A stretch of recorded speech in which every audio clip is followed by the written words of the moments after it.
silencio que nos limite. Y aunque a veces estemos tristes, como molenillo en vaso de tiste, le damos vuelta a ese mal chagüite. Toca esa campana, chavalo, chavala. Baila a tu manera, abuelo, abuela. Que baile la suegra también con la nuera. Esta radio es muy buena para la sordera. ¿Cómo dice? A tocar esa campana, por cada compás se lo gana, que espanta el mal cuando nos canta. Conéctate a esta voz cada mañana. Tilintilán, tilintilán, tilintilán. Ya rise.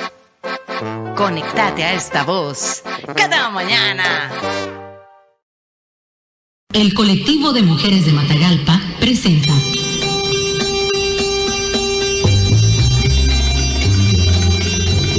Y ahora yo tengo la palabra, un espacio radial de discusión, análisis y reflexión de temas relacionados con nuestra vida diaria. Escúchenos a esta hora y por esta emisora. Mujer, si te han crecido las ideas, de ti van a decir cosas muy feas.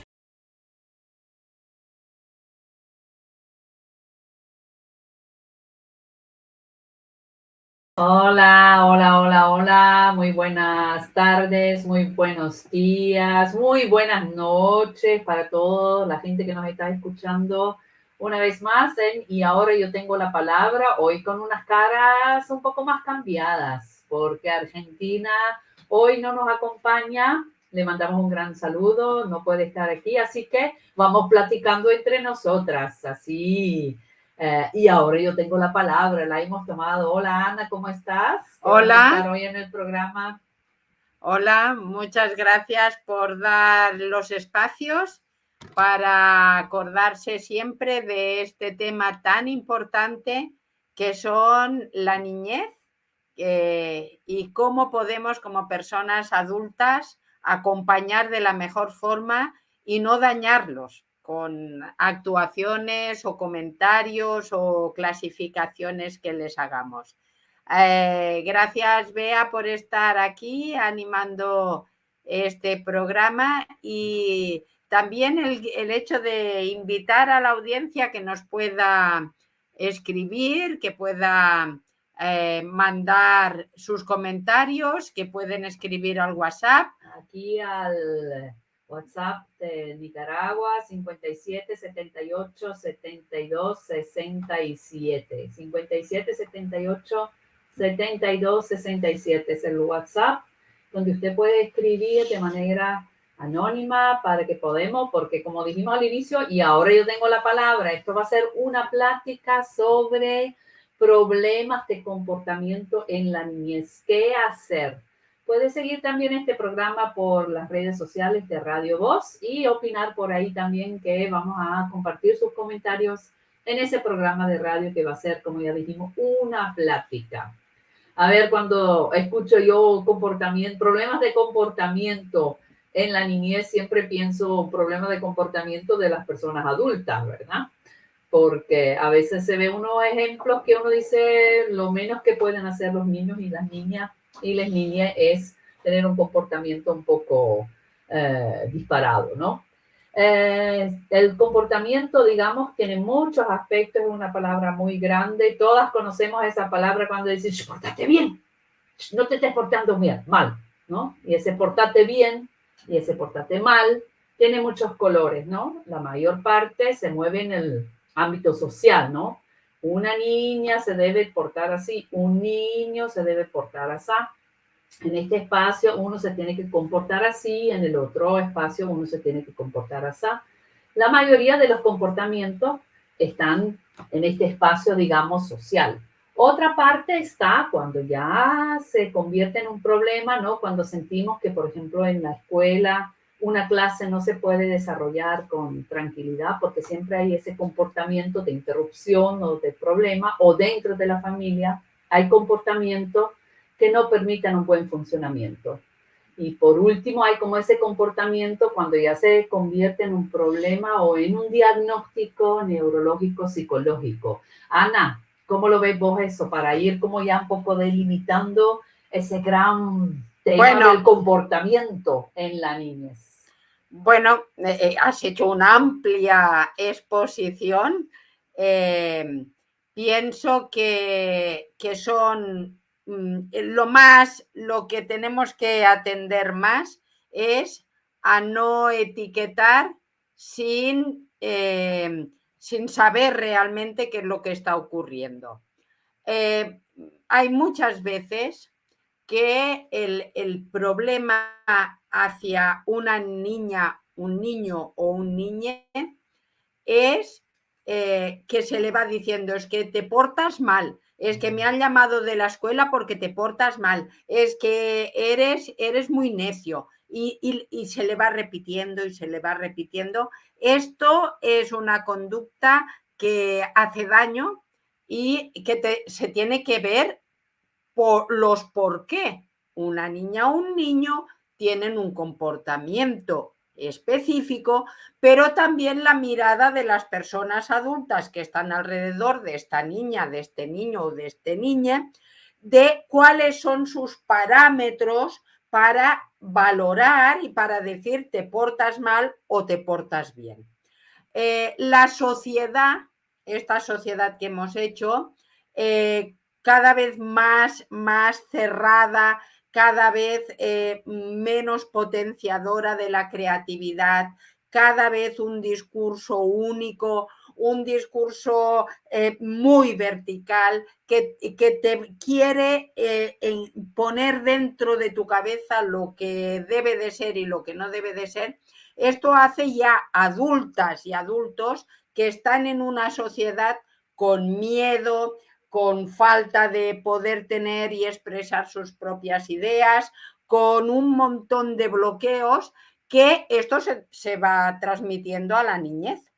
Y las y los profesores en los diferentes niveles de educación están bajo esta misma presión social, con esta misma problemática, que en lugar de tener espacios para poder sacar qué es el mundo interior de cada niña, de cada niño, en lugar de poder estar con estos espacios más creativos, más de escucha, son espacios donde se va cada vez cerrando más. Esto hace que muchas niñas y niños tengan estas inseguridades o esta necesidad de una actuación donde el adulto y la adulta no es capaz de sostenerlo. Esto diríamos en general. Pero para no seguir poniendo etiquetas, es muy importante aclararnos de lo que realmente es trastornos de atención y trastornos de conducta. Es decir, Ana, perdón. Sí. Es decir, podemos decir que la mayoría de las situaciones que estás planteando tiene que ver cómo, en qué marco vemos a los niños, a la niñez, ¿no? Y digamos que la necesidad de espacios donde podemos expresar, donde podemos ser nosotras mismas, es decir, espacio de libertad, espacio de expresión y también espacio de diálogo. Me imagino que estás planteando con las personas adultas y la niñez que esté a cargo de las personas adultas y la niñez, pues, ¿verdad? Que haya esos espacios. En todos los ámbitos. En el ámbito de la familia, en el ámbito escolar, en el ámbito social, en el ámbito recreativo, en el espacio público, en todos los ámbitos, cómo miramos a la niñez, cuáles son los parámetros que les ponemos encima a esta niñez y estas adultas y adultos que acompañamos a la niñez, cuántas contradicciones tenemos, cuántos miedos tenemos, cuántos silencios arrastramos y cuánto tenemos la mente cerrada en lugar de espacios abiertos, espacios para entrar en diálogo, espacios para autoafirmarnos. Para agregar esto mismo, lo mismo sería válido para las personas adultas. Exacto. ¿Cuánto espacio tenemos nosotras, las personas adultas que estemos a cargo de la niñez, para expresarnos, para desahogarnos, para sentirnos tranquilas y para poder después estar mejor paradas para atender a la niñez, ¿verdad? Ahí creo que hay una raíz profunda del problema de comportamiento. Si yo estoy sofocada, ¿verdad? Porque tengo tantos problemas, porque no sé cómo hacer tantas cosas que nos pasan en la vida y yo estoy sofocada, lo más probable es que no me voy a portar bien con las niñas y los niños que tengo a mi cargo. Una de las cosas, Bea, que el colectivo de mujeres de Matagalpa y el equipo de atención emocional hacíamos era, teníamos un montón de referencias del propio Ministerio de Educación porque trabajábamos y no hace ni tantos años, trabajábamos con el Ministerio de Educación y nos mandaban referencias de niñas y niños que detectaban que tenían alguna dificultad dentro de la escuela. La mayoría de estas niñas y de estos niños no tenían ningún problema, diríamos, de un diagnóstico neurológico o de un diagnóstico psicológico. Era mínimo. La gran mayoría de las niñas y de los niños que atendíamos era por una problemática de las personas adultas, sea en el ámbito de la escuela, sea en el ámbito social, sea en el ámbito familiar, que había problemas en donde esta niña y este niño no tenía espacio para expresarse. Y el gran problema era el vínculo entre los adultos, no tanto la niña y el niño es como una esponja. Entonces esta niña o este niño lo que hacía era absorber todo este ambiente y gestionarlo como podía. Y una forma de poderlo gestionar era a través de llamar la atención para precisamente pensando que así le darían más cariño, le darían más atención. Y muchas veces se revertía y se hacía cada vez la bola más grande. Esto solo para ubicar. Pero para seguir, a lo mejor sí podemos entrar. Aquí hay una oyente que escribe: cada vez oigo a más adultas decir que es un niño o niña muy hiperactiva. ¿A qué se refiere? No es como una pregunta para diferenciar cuándo es realmente un problema o lo que vos ya mencionaste, Ana, anteriormente, el riesgo de poner etiquetas cuando no son. Vamos a ver un breve vídeo de una experta, ¿verdad?, en educación especial sobre este tema. Vamos a ver qué es lo que nos cuenta. Cristina. Hola a todas y a todos por estar hoy aquí y gracias por invitarme al programa de hoy para hablar sobre el trastorno por déficit de atención e hiperactividad.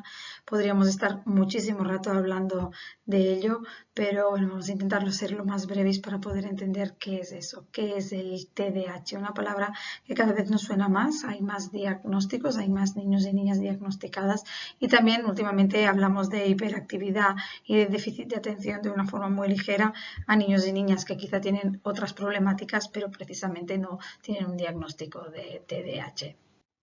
En este caso, ¿cómo saber si mi hijo o mi hija tiene ese trastorno? En este caso, tenemos que decir que el TDAH es eso, un trastorno y que tiene un origen neurobiológico a nivel cerebral. Es decir, es algo que sucede en el cerebro, no es algo que uno agarre o que pueda suceder, sino que uno ya nace con TDAH y eso afecta a la capacidad del niño, niña, adolescente o de la persona adulta que lo vaya a tener. Cuando sospechamos de que alguien pueda tener un TDAH, es importante poder hacer un diagnóstico. Es decir, que ni un profesor, ni una profesora, ni un padre, ni una madre, ni nadie puede decir ese niño o niña tiene TDAH. Tiene que ser un psiquiatra o neurólogo que pueda determinar, hacerle las pruebas de diagnóstico necesarias para determinar si esta persona tiene TDAH o no. Normalmente la edad de diagnóstico es entre los 5 y los 6 años porque antes todavía el cerebro está en proceso de desarrollo y a pesar de que haya síntomas, pues está más en observación y salvo de casos en que son muy evidentes, difícilmente se haga un diagnóstico y algunas veces sí que sucede diagnósticos más tardíos, pero es a partir de estos 5, 6, 7 años que se hacen los diagnósticos generalmente de este trastorno. Como hemos dicho, el TDAH sucede porque hay una afectación a nivel cerebral. Para eso vamos a comparar estos dos cerebros y para verlo de una forma muy clara. El cerebro de arriba corresponde a un cerebro sin TDAH y el cerebro de abajo es el de un niño diagnosticado con TDAH. Nos vamos a centrar en la zona de la izquierda donde pone zona prefrontal, zona frontal, es la que correspondería a la parte del cerebro que está aquí en nuestra frente. Cuando el cerebro se desarrolla durante el proceso de gestación, es la última parte del cerebro que se forma, ¿vale? En un cerebro de control sano, es el de arriba, lo vemos que está de color rojo, eso quiere decir que tiene una alta actividad cerebral y además este cerebro está formado de forma completa, es decir, tiene la medida que tiene que tener para la edad correspondiente. En el cerebro de abajo, que es un niño con TDAH, esta parte prefrontal, en primer lugar, está en amarillo. Quiero decir que tiene una baja actividad cerebral. Y por el otro lado, es más pequeño. Quiere decir que está en una medida de desarrollo menor a la que le correspondería para la edad que le corresponde. ¿Por qué eso es fundamental para entender a los niños y niñas con TDAH? Esta parte del cerebro es la parte que nos determina y nos define como seres humanos, lo que nos diferencia más de otros seres vivos. Es donde se van a crear y se forman todas las funciones ejecutivas del ser humano, que son imprescindibles para nuestro comportamiento y para nuestro hacer del día a día. Si un niño con TDAH tiene afectada esta parte del cerebro, por lo tanto quiere decir que todas sus funciones ejecutivas se van a ver afectadas también y por lo tanto eso se va a traducir en un comportamiento no adecuado o normalizado. ¿Qué quiere decir funciones ejecutivas? Las funciones ejecutivas son las que se encargan de la atención, es decir, que la persona pueda escuchar y pueda determinar cuál es la información más importante en cada explicación. También nos ayudan a planificar las tareas, qué tengo que hacer el día de hoy, qué tengo que hacer mañana, cómo tengo que hacer un ejercicio, qué pasos debo seguir. También nos ayudan en la memoria operativa, es decir, a guardar la información para poderla utilizar posteriormente para resolver tareas o problemas. También nos ayudan a controlar las emociones, todo lo que es reconocer y gestionar mis propias emociones. Las funciones ejecutivas también nos ayudan a organizarnos, a ser ordenados con nuestras cosas, con nuestros espacios. Y también en la monitorización, es decir, poner atención no solo en lo que me dicen, sino en lo que estoy haciendo y en cómo lo estoy haciendo. Y por tanto eso me permite poder darme cuenta si hago un error y corregirlo. También son las encargadas de nuestra inhibición y el autocontrol, en los que nos ayudan a pensar antes de actuar y saber, oye, si hago eso voy a tener esa consecuencia. Para un momento, piénsalo bien. Por último, también la flexibilidad, es decir, es la capacidad de poder afrontar las dificultades y poder buscar nuevas salidas. De todo ello se encargan nuestras funciones ejecutivas. ¿Qué sucede? Es evidente que si tenemos afectadas estas funciones ejecutivas, nos producen unas causas. Como consecuencia, en el TDAH tenemos 3 causas principales: la inactividad, la hiperactividad y la inatención. ¿A qué nos referimos cuando hablamos con atención? Todo lo que tenemos es la dificultad de atender. ¿Atender qué? Atender a los detalles. Nos olvidamos de si pone un símbolo de más o de menos, la ortografía. Los enunciados los entendemos a medias. El niño o la niña evita ejercicios o juegos que se necesita usar la mente, como por ejemplo puzzles, sudokus, rompecabezas. También les cuesta mantener la atención, cambian rápido de actividad, se cansan, a los 5 minutos ya están haciendo otra cosa. La mala planificación no solo en la organización del tiempo, sino también la planificación del espacio. Son capaces de empezar por el ejercicio 20 en vez de por el ejercicio 1, abrir el cuaderno y empezar por la página que abren y no se dan cuenta si el cuaderno está al revés, si hay 20 páginas en blanco delante, etc. Todo eso tiene mucha dificultad. También de completar las actividades. Normalmente las tareas se quedan a medias, faltan ejercicios por hacer, si no hay supervisión no suelen acabar las tareas.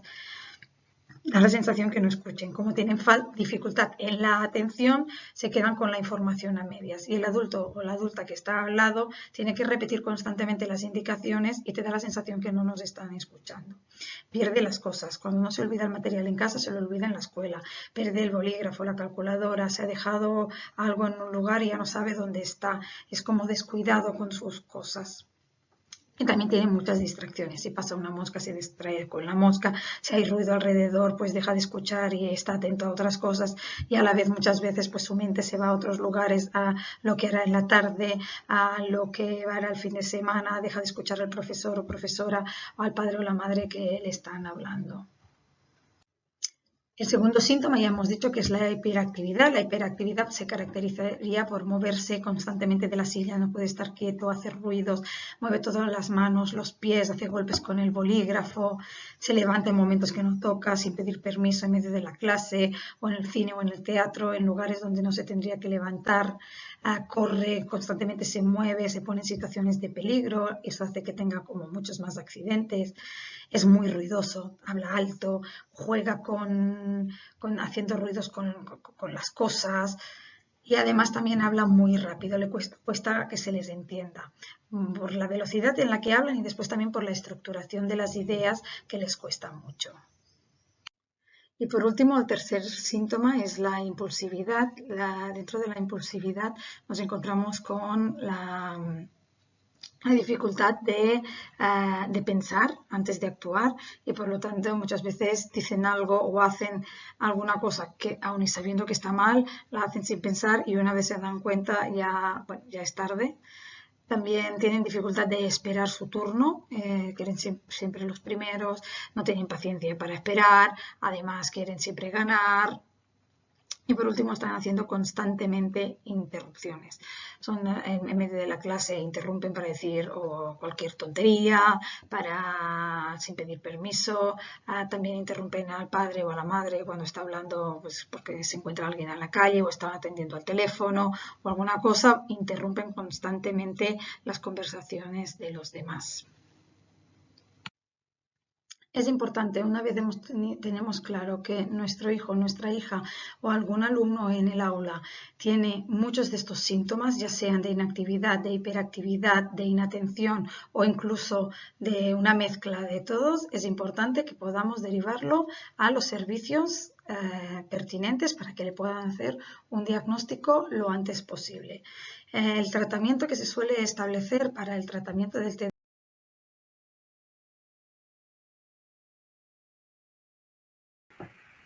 Bueno, muchas gracias a Cristina por explicarnos con tanto cariño y detalle ¿cómo se diría? Este diagnóstico, este comportamiento del TDAH, como decía aquí, que ahora se oye tan frecuentemente bajo la palabra de hiperactividad.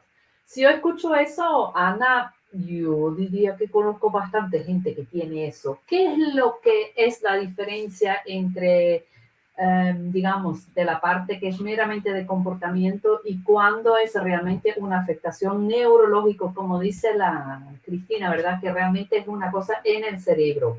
¿Cuándo se ve esa diferencia? Bueno, vos ves la diferencia porque cuando vos estás delante de una niña o un niño que realmente tiene un trastorno de atención, tiene un trastorno de aprendizaje, tiene un trastorno para poder gestionar, ha habido muchos ejemplos, lo puedes diferenciar clarísimamente de aquella niña o niño que no ha tenido un acompañamiento, por ejemplo, para hacer hábitos de cuidado. O aquella niña, niño que no ha tenido el acompañamiento para poder saber cuándo tiene que esperar o cuándo tiene que la atención del adulto. Esto se diferencia clarísimamente porque no es un comportamiento siempre, sino que vos ves que con ciertas personas o en ciertas situaciones lo tiene, pero que vos, por ejemplo, yo te hablo desde mi experiencia en la atención, te venían niñas y niños que te venían con es que no atiende, es que es hiperactivo. Y vos, en la atención, en el momento de la consulta, conseguías motivar a aquella niña o niño o con dibujo, o con plastilina, o con juguetes, y podías entrar en un diálogo de juego, ahí te dabas cuenta que esta niña y este niño, el problema, sobre todo en la escuela y en la casa, es que no tenían esta focalización de poderle ofrecer las cosas que le interesan.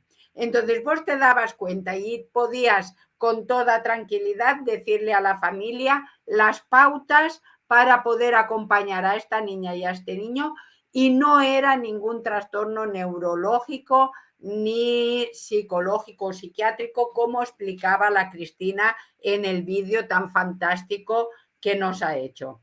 Entonces, lo que yo pienso, Bea, que es muy importante es que antes de dar un diagnóstico así, de decirle es que es hiperactivo, es que nunca atiende, antes de clasificarlo en lo que nos ha explicado Cristina y que las y los profesionales entendemos como un trastorno de atención, esto, antes de esto hay que ir a personas especializadas que puedan hacer el diagnóstico. Y cuanto antes se pueda hacer el diagnóstico, mejor.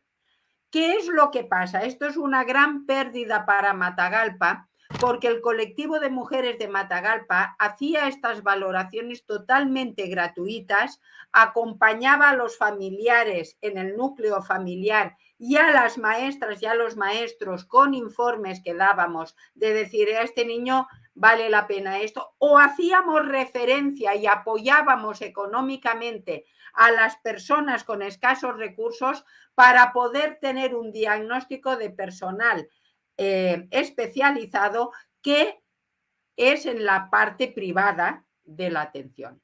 Entonces, esto ha dejado un gran vacío en Matagalpa. Yo hablo de Matagalpa porque ahí es donde me desarrollaba en este trabajo. Es un gran vacío y un gran hueco. Y claro, quizá la mayoría de la gente ni lo percibe, pero los familiares que saben que han venido al colectivo de mujeres de Matagalpa, que hemos tenido este acompañamiento hacia ellas, a las familiares y hacia las niñas y los niños, porque realmente se necesita un acompañamiento en el vínculo familiar y directo con la niñez, ahí sí que han sentido este gran vacío, y a mí me duele inmensamente el que por una decisión o una mala decisión de una necesidad de poder o no sé de qué es, se haya eliminado la posibilidad de la gente de tener esta atención y este seguimiento especializado como el que se tenía. Para mí es muy importante que se hagan los diagnósticos, que no hagamos daño a las niñas y a los niños, porque también las y los profesores, como dice Cristina, que no tienen la capacidad de poder hacer diagnósticos diferenciales, no pueden poner etiqueta a la niñez y además como con castigo, es que a este niño lo tienen que castigar. La niña y el niño que tiene este trastorno no es porque quiere, no es por mala crianza, no es por una cosa de no tener límites, es porque tiene un problema que necesita en el cerebro, digamos, en el cerebro, y que necesita ser acompañado y tratado como corresponde, y también apoyado afectivamente para toda esta gestión de las emociones. Es decir, un niño, una niña que realmente tiene ese problema neurológico, es decir, en el cerebro, para hacer un comparativo, sería como si un niño o una niña no tiene vista y se le pida que mire, ¿no? Y no es una cuestión de voluntad, sino es realmente que hay un problema, en el caso de la vista, pues en los ojos, en el caso de la hiperactividad o del TDAH, en el cerebro, ¿verdad? Y que necesita una atención especializada. Invitamos aquí a nuestra audiencia que si quieren comentar sobre este problema, que si ustedes conocen situaciones, pueden compartir sus experiencias con problemas de comportamiento y también qué han hecho o qué soluciones o qué preguntas traen, ¿verdad? Alrededor de este tema del comportamiento de la niñez. Para retomar la pregunta que hizo la oyente anterior, ¿no? Que decía que cada vez se escucha más hablar de eso, de la hiperactividad, y que hemos visto el riesgo que tiene de poner etiquetas sin tener realmente un diagnóstico. ¿Por qué piensas, Ana, que cada vez hay más, sale ese tema más? ¿Por qué la gente habla de la hiperactividad? ¿Es que antes no se daba? ¿Es que hay una sociedad que antes ya hablábamos de los espacios, pero para aportar otros elementos, juega un rol las redes sociales? Cada vez hay menos espacios para el movimiento, por ejemplo, para ese espíritu explorador que decía la Cristina al inicio. Hay cada vez menos espacio para eso, o por qué se da esa percepción de las personas adultas. Mira, Bea, es complejo como la vida misma.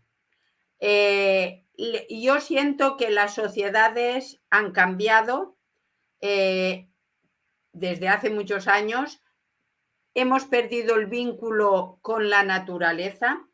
Nosotras y nosotros somos seres que formamos parte de esta naturaleza. Por lo tanto, antes, yo me pongo como ejemplo, yo me crié en un pueblo, cómo corríamos por las calles del pueblo, cómo jugábamos con los árboles, con las semillas, con la tierra, ir a buscar frutos de los árboles, ir al río. Había un montón de actividades que la niñez se autoorganizaba y las personas adultas tenían una visión colectiva de la crianza. Es decir, en los pueblos, aunque vos pertenecías a una familia o a otra familia, había las adultas que estaban alrededor que decían, están por ahí o están por allá, pero nos movíamos por el espacio territorial de nuestro pueblo con una gran, no sé si llamarle libertad, pero sí autonomía, ¿no? Y podíamos ir a ver a una casa o jugar en un parque o jugar en los pinos. Esto nos generaba un vínculo muy fuerte con la naturaleza y por lo tanto también con la creatividad. No teníamos juegos específicos que nos tenían que organizar los adultos para que no nos aburriéramos, sino entre los mismos niñez nos autogestionábamos y salía alguien que decía, juguemos al escondite y jugábamos al escondite, o otro decía, vamos a otro juego. Esta parte, en la migración de lo rural a lo urbano, aún manteniéndose en lo rural, la forma de vida que nos han metido en la cabeza y en nuestro corazón, que ha llegado con las tecnologías. Yo no digo que las tecnologías son malas, pero la televisión, donde es una caja, los celulares, donde se pone a las niñas y a niños en datos, se les pone datos y para que tengan ahí algo que ver con esta pantallita, en lugar de estar con otras niñas o de estar con otros, con adultos, pero escuchando historias, haciendo cosas, todo esto ha generado un cambio del estar en el mundo sedentario. Es decir, de ser personas que estábamos en contacto con la naturaleza, con la colectividad, nos hemos convertido por los sistemas de poder, sistemas políticos muy fuertes, en una individualidad, un encerrarse y un escuchar solo lo que quieren que escuchemos. Esto hace que nos vayamos cerrando y cada vez hay menos cabida, como te decía, a esta creatividad, a esta expresividad. La educación o la instrucción, porque ya también en muchos espacios la educación se utiliza como espacios de instrucción, de instruir a las niñas y a los niños a lo que tienen que pensar y lo que tienen que decir y lo que es bueno y lo que es malo para los intereses del poder. En estos espacios, si vos tenés una capacidad intelectual o unos intereses, diríamos, artísticos, unas habilidades, no encajas para nada, te aburres, pero que te aburres. Y entonces te hacen sentir diferente. Y la forma que tienes muchas veces de sobrevivir en estos espacios tan cerrados, sea en la casa, sea en la colectividad, o sea, en la educación, es teniendo conductas, como decíamos, para llamar la atención. ¿Cómo se resolvería esto? Este tipo, que no son trastornos neurológicos, enfermedades. Sí, quiero agregar, Ana, ¿sí? A lo mejor me parece fundamental, estabas hablando mucho de los espacios que pueden crear los mismos niños y niñas, ¿no? De la dependencia tecnológica, que todo también es un problema y se puede convertir en un trastorno también de adicción a la tecnología, a los juegos, al teléfono. Quisiera agregar la importancia del vínculo que hemos venido mencionando también en el transcurso de este programa. La importancia que hay espacios donde la niñez y las personas adultas pueden conversar, que pueden hablar, pero de verdad, que pueden compartir, porque claro, una niña chiquita igual no es tanto de hablar, es de jugar juntas, ¿no? De este escondite que mencionaste también, jugar con la persona adulta, de construir estos espacios de confianza para que después, más luego, eso se puede conversar, ¿no? Se puede entrar en un diálogo y yo creo que no sé cuántas veces lo repetimos en los programas. La enseñanza más grande es el ejemplo. Si yo quiero que haya un orden, la manera más práctica y más clara de enseñarlo es siendo yo ordenada, ¿verdad? O las personas que vivimos en la casa. Y sabemos que a veces en la casa no todas somos del mismo molde, ¿verdad? Entonces también cómo ponernos de acuerdo, cuáles son las reglas, cuál es la manera de funcionar. Y eso necesita espacio para hablar, para conversar. Ya estabas introduciendo, Ana, la idea que podemos hacer cuando vamos a ponernos primero en ese ámbito, digamos, cuando hay un comportamiento, lo que decimos nosotros, no, es hiperactivo, no se concentra en nada. Sí, pero mejor no decirlo, es que... Sí, pero para ubicarlo ahí no diagnosticado, sino esos comportamientos, problemas que percibimos que nos dificulta el funcionamiento en la casa, por ejemplo. El malcriado. Exacto. Digamos eso que son las palabras que no deberíamos de usar, ¿no? Pero para ubicarnos, ¿qué podemos hacer cuando detectamos eso para no entrar en esos estereotipos que más bien refuerzan ese mal comportamiento, ¿verdad? Del niño, de la niña o del niño? Bueno, a ver. Complicadito. Es complicado en el sentido de que si yo, como persona adulta, no tengo los recursos por mi propia historia, porque he podido aprender con otras experiencias, con estudios, de forma de estar con la niñez, de potenciar la creatividad, las metodologías realmente participativas, que tendrían que estar desde la niñez hasta las personas adultas, pero si yo no he podido vivenciar esto, no tengo estos recursos y encima económicamente estoy en una situación de sobrevivencia, de injusticia social y que los políticos utilizan esta injusticia social para mantenernos ahí, para que sigamos creyendo que son los dadores de nuestra felicidad. Si yo estoy en esta situación, que no he tenido posibilidad de mi propia experiencia, no he tenido espacio para poder cambiar yo como adulta y encima tengo una situación económica que no me permite ni poder acceder a espacios que me pueda compartir cómo puedo hacer yo algo mejor, es complicado, porque la sociedad, como decíamos, empuja desde las autoridades, desde la estructura de educación, me empuja a hacerme sentir que yo soy la responsable, que mi niño es terrible o mi niña es terrible y que la gran responsabilidad la tengo yo, y me devuelven esta gran pelota y no me dan ninguna posibilidad de saber cómo tengo que actuar.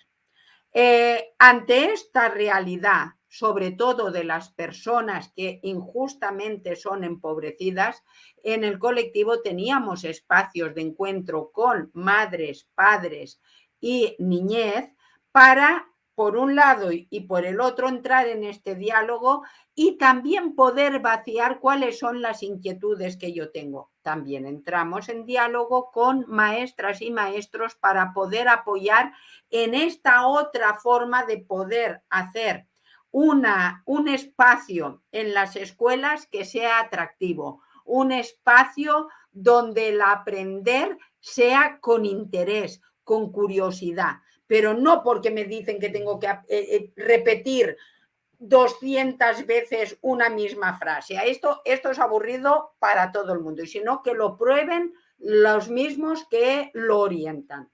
Entonces, ante esta situación quedan como un poco de margen de decir, ¿qué puedo hacer yo cuando estoy con esta situación? Yo diría que, por ejemplo, a través de la radio, a través de los programas, puede mandar sus preocupaciones, y a través de esto podemos seguir acompañando, podemos seguir dando como pequeñas orientaciones según la situación de cada niña o de cada niño. Pero yo me acuerdo que mi padre, mi madre pertenecían a esta sociedad de injusticia social con personas que habían ido muy poco a la escuela, que habían tenido muy poco en su aprendizaje este vínculo de adultos que los escucharan, y sin embargo hicieron una cosa que para mí fue fundamental, que es que nos escucharon, nos dieron tiempo y nos contaron, sobre todo mi madre, tantas historias. Nos contaba desde películas a historias de ella, de la infancia. Era tan interesante escucharlo, tan interesante. Me potenciaba una curiosidad, una creatividad, y esto lo podemos hacer aunque no tengamos recursos. Dar tiempo a nuestros hijos e hijas, contarles quiénes somos, de dónde venimos, cuál es nuestra historia, qué es lo que nosotras pensamos y sentimos, cómo los miramos, cómo los queremos, repetirles las veces que sea necesario que sean como sean, los queremos. Y esto van a ver que si les dedicamos tiempo va a cambiar el comportamiento. Y la otra cosa muy importante es que entre los adultos y las adultas no tengamos contradicciones. Si ante un niño o una niña que no tiene firme dónde está creciendo, no tiene una buena tierra donde está creciendo, está en tierras movedizas, si yo le digo, esto no, y viene la abuela o viene la tía, dice, esto sí, ya tenemos hecho el juego y puede, claro, no hay un margen claro en donde moverse, ¿no? Y eso pone en inseguridad a la niñez. Agregando a esto, aparte de lo que has dicho, Ana, que me parece súper importante, ¿no? Que tiene que ver con estructuras profundas, saber quiénes somos y de dónde venimos, ¿no? Eso nos da mucha seguridad en la vida, así como el cariño, eso es fundamental. Una cosa práctica son las estructuras, ¿no? Da igual cuáles sean, pero que sean, ¿no? Como saber a esta hora hay el desayuno, a esta hora nos levantamos, así funciona la casa, no como una serie de cosas y que se repiten y que se repiten y que se repiten, que eso da como una seguridad.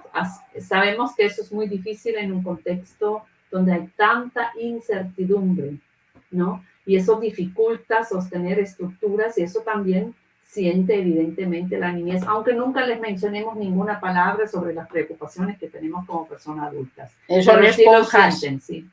Vamos a ver también qué pasa en el caso de que haya un diagnóstico, ¿no? ¿Qué podemos hacer? Vamos a volver a escuchar a Cristina, qué es lo que nos cuenta. El TDAH, como hemos dicho antes, es un trastorno que afecta a la atención, al control de impulsos y a la excesiva actividad, ¿vale? Si bien hay algunas veces que el TDAH viene acompañada de dificultades cognitivas y con una pequeña discapacidad intelectual, no siempre tiene que darse al contrario. Mayoritariamente no viene acompañado por una discapacidad intelectual. Sí que es verdad que el TDAH, por las propias dificultades que presenta el niño y la niña en su comportamiento y en la forma de relacionarse con el exterior, va a tener dificultades académicas que lo van a acompañar, ¿vale? Las principales dificultades académicas que puede presentar un niño con TDAH es, por ejemplo, dificultad en la lectura. Ya hemos dicho que tiene una dificultad en la atención, una dificultad en poder determinar cuál es la información importante. Tiene dificultad de atender lo que son los detalles. Entonces, la mayor parte de niños y niñas con TDAH tienen dificultad de comprensión lectora.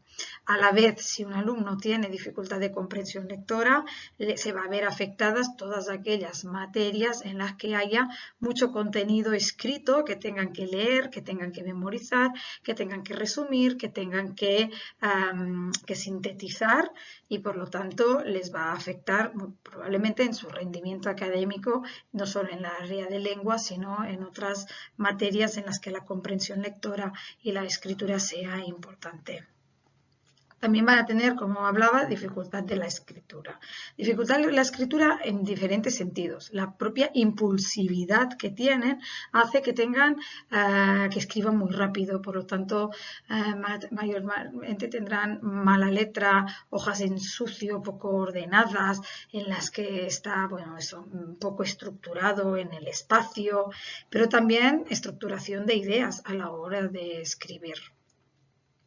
Y también dificultades matemáticas. Hablábamos anteriormente de esta atención a los detalles, que estás haciendo unas operaciones y no se fijan en el signo que ponen. Todo lo que tiene que ver con resolución de problemas. Los problemas hay que leerlos, hay que entender qué es lo que se nos está preguntando. La dificultad de mantener la información y de guardarla y almacenarla para poderla usar después. Esta memoria a corto plazo en la que les va a costar, y por lo tanto, más allá que no tengan una discapacidad intelectual o dificultad cognitiva en sí, todas estas dificultades que acarrean van a comportar en muchos casos un detrimento en su rendimiento académico. Bueno, ya hemos dicho que la intervención en el aula y toda la intervención psicopedagógica que se establezca en el centro educativo va a ser fundamental también para acompañar al alumnado no solo en sus dificultades académicas, sino también en las dificultades de atención, actividad que el propio TDAH comporta, ¿no? Para eso vamos a establecer estrategias para ayudarle en el manejo de las conductas. Para eso, cuando el niño o la niña a lo largo del día va a tener muchas dificultades y seguramente va a hacer muchas conductas inadecuadas o disruptivas, y por lo tanto lo que no se puede estar es todo el tiempo diciendo eso no se hace, eso no lo has hecho bien, te has vuelto a equivocar, calla, venga, y pum y pam. Eso no ayuda, eso genera una frustración negación, una negatividad que constantemente conlleva a que sigan habiendo conductas disruptivas y no positivas. Por lo tanto, lo que nos interesa es que cuando el niño o la niña realice algo que está bien, por muy pequeño que sea, se le refuerce de forma positiva. No solo para mejorar su autoestima y que eso genere las ganas de seguir haciendo cosas positivas, sino también para que estas conductas que sí que nos gustan y que están bien, las repita y las aumente, ¿no? Y las intensifique. De alguna manera también otra de las tácticas es la extinción de conductas. Extinción de conductas es cuando se ignora ciertos comportamientos. Evidentemente no hablamos de comportamientos que pongan ni en riesgo al niño o la niña o al resto del aula, ¿vale? Ni que sean muy graves. Son normalmente muchas de las conductas que se dan a lo largo del día es interrupción en el aula, gracietas, insultos, que se tira un papel, que se tira un lápiz, que se interrumpe, bueno, cositas de estas que no son muy graves, pero que a lo largo del día pues pueden terminar cargando mucho el clima del aula. Como el objetivo principal de estas conductas es la llamada de atención, conseguir que se pare la explicación, de que todo el mundo esté pendiente de él o de ella, bueno, cuando se hace la extinción, que quiere decir ignoramos lo que estás haciendo y continuamos como si nada pasara. Al no conseguir el objetivo, que es que pare o llamar la atención, pues entonces automáticamente deja de hacerlo. Otra cosa muy importante es el entrenamiento o las autoinstrucciones. Es a la hora de realizar ciertas tareas mecánicas o ciertas conductas que le cuestan, se entrena cuáles son los pasos a seguir en determinadas situaciones. Eso también lo se trabaja mucho con la psicóloga y después lo que se hace es que con el propio niño o niña se establecen estas fichas en las que establecen paso 1, paso 2, paso 3, paso 4, en la que se puede ayudar también con pictogramas, todo lo que es la información visual la captan mucho mejor que la escrita, así que bueno, el propio niño o niña realiza, como en este caso, una serie de pasos a seguir. En cada conducta agarra su ficha y va diciendo, bueno, paso 1, una vez lo ha hecho, pues hace un clic, paso 2, paso 3 y al final se autocorrige y se autoevalúa. También tenemos el tiempo fuera. El tiempo fuera es cuando el niño o la niña sale del aula en determinadas ocasiones. Las conductas se establecen primero con el propio alumno o alumna, es decir, se determina en el caso en que realices eso, eso o eso, la consecuencia va a ser salir del aula. Por lo tanto, ya previamente sabe en qué ocasiones la consecuencia va a ser esta. El lugar establecido también se pacta con el alumnado, él ya sabe a qué lugar va a ser. Normalmente son lugares con pocos estímulos, no se va a hacer en el patio, ni en la puerta, ni en la ventana, ni en un lugar donde se pueda excitar más. Se hace por un tiempo corto y determinado, muchas veces se utilizan temporizadores. Cuando se termina ese tiempo, vuelve al aula. También hay muchas veces que este alumnado, cuando está nervioso o nerviosa, también pacta con el docente o la profesora de que cuando necesita, pues, dice, puedo salir, que necesito tranquilizarme, entonces sale un rato fuera y cuando ya siente que está bien vuelve a entrar en el aula. Para el caso de acompañar, intervenir en el déficit de atención, es decir, ayudarle a que esta atención que tiene distorsionada y que le cuesta que pueda mejorar, las intervenciones que se suelen hacer en el aula es el control de estímulos, es decir, colocar a este alumno o alumna en un lugar donde haya menos ruidos, en las primeras filas, cerca del profesor o de la profesora, que los compañeros y compañeras que estén al lado pues no sean los que están más distraídos también, sino aquellos que trabajan más, que pueden ayudar a este alumno o alumna a trabajar, a estar de forma calmada. También el docente tiene que mejorar en cómo da las órdenes y las indicaciones. Ya hemos dicho que es un alumnado al que le cuesta determinar cuál es la información más importante. Por lo tanto, tanto en caso que esta información sea oral como escrita, dejar muy claro qué es lo que hay que hacer. Sobre todo que las indicaciones sean claras y cortas, es decir, una indicación a la vez. Ahora toca hacer esto y cuando ya ha terminado de hacer esto, pues ya se le indica qué es lo que hay que hacer después. aumentar la motivación de este alumnado. Es muy frustrante cuando hacen un esfuerzo enorme, hacen mucho más esfuerzo que el resto de alumnado para seguir las explicaciones, para exigir las tareas, por lo tanto están mucho más cansados. Pero es una realidad, físicamente y mentalmente están mucho más cansados. Por lo tanto, si conseguimos que el ambiente del aula sea motivador, que las metodologías que se usan sean prácticas, en las que se vean resultados palpables, que no sea estar escuchando todo el rato a alguien que habla, que sean cosas muy abstractas, ¿no? Trabajos en grupo y en equipo que se puedan ayudar unos a otros. También utilizar temas de interés del propio alumnado, por ejemplo, si les gustan los planetas, si les gustan los superhéroes, si les gustan, pues depende de qué tema, pues los problemas de matemáticas pueden estar relacionados con este tema.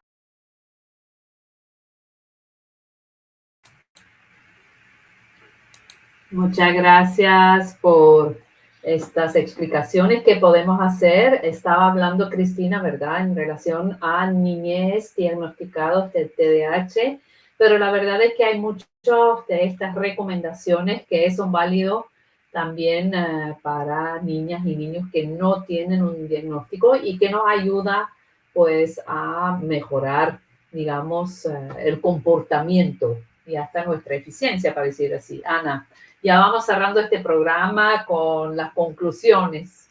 Bueno, yo como las conclusiones yo diría, y vuelvo a repetir, que el prestar atención a la niñez, el mostrarle que lo escuchas, afecto y poderle contar tu historia para saber quién es, de dónde viene.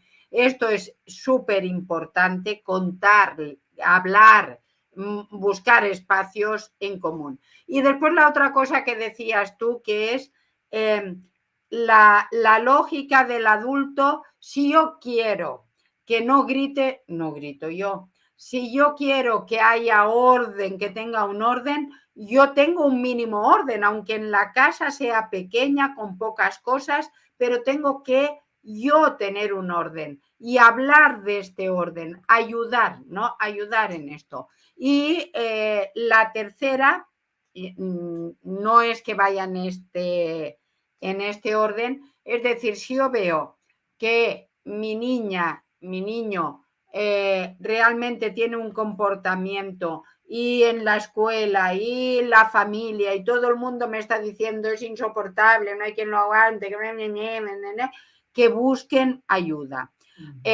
Hay la ayuda profesional en los centros de atención, hay centros especializados de atención para la niñez con trastornos de comportamiento, trastorno de atención, pero también yo vuelvo a repetir a la audiencia de Matagalpa a través de la radio que la radio puede conectarles con profesionales donde se puede a través de los programas poder hablar, poder entrar en este diálogo y poder dar pautas muy sencillas que nos ayuden a abrazar mejor a nuestra niñez, porque se lo merecen. Se merecen a adultas y adultos que seamos capaces de verlos, capaces de hablarles y capaces de apoyar en su ser adulto, en su camino hacia la vida, y no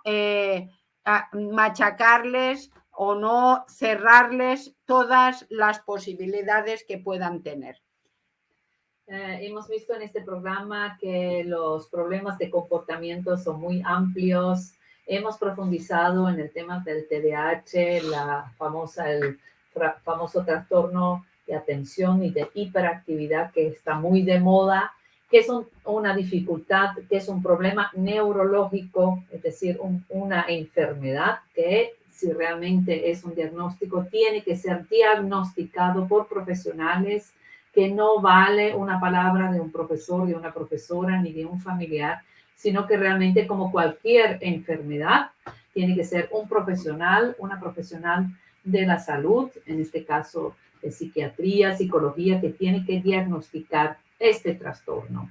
Que hemos visto que, como ya ha dicho Ana, para crecer necesitamos el apoyo de las personas adultas, que las estructuras nos ayudan, que el cariño, el hablar, y sobre todo cuando las etiquetas hacen mucho daño. Cuando le ponemos la etiqueta de hiperactivo, hiperactiva a un niño, a una niña, hace daño.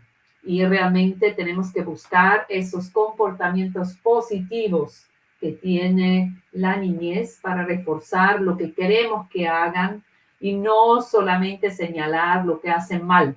Lo único que aprendemos cuando nos señalan constantemente que lo hacemos mal es que somos malas. Y ahí más malas seremos. Entonces, más bien señalar los comportamientos positivos y también dar estos espacios para el diálogo como ya lo hemos venido compartiendo. Y pensar que muchos comportamientos son para llamar la atención a las personas adultas y que podemos pensar por qué nos quieren llamar la atención, qué necesitamos hablar, qué necesitamos decir. Y si es necesario, a veces también vale la pena ignorar ese llamado de atención para que bajen el gas. Muy bien, con esto cerramos el programa. Muchas gracias, Ana. Muchas gracias a las personas que han participado en este programa, a Cristina por compartir su conocimiento, por el tiempo para hacer este video para Radio Voz. Y ahora tenemos la palabra.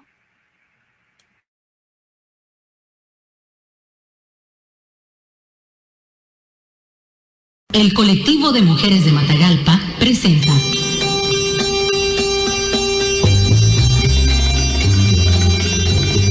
Y ahora yo tengo la palabra, un espacio radial de discusión, análisis y reflexión de temas relacionados con nuestra vida diaria. Escúchenos a esta hora y por esta emisión.